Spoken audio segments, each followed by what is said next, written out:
بسم اللہ الرحمن الرحیم۔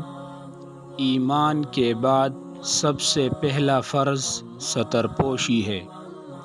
شریعت اسلام جو انسان کی ہر صلاح و فلاح کی کفیل ہے، اس نے ستر پوشی کا اہتمام اتنا کیا کہ ایمان کے بعد سب سے پہلا فرض ستر پوشی کو قرار دیا۔ نماز و روزہ وغیرہ سب اس کے بعد ہیں۔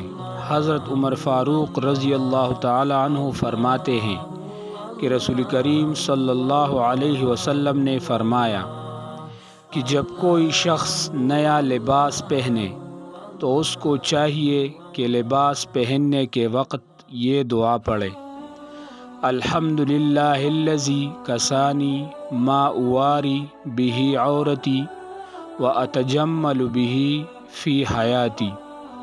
ترجمہ: یعنی شکر اس ذات کا جس نے مجھے لباس پہنا دیا جس کے ذریعہ میں اپنے ستر کا پردہ کروں اور زینت حاصل کروں۔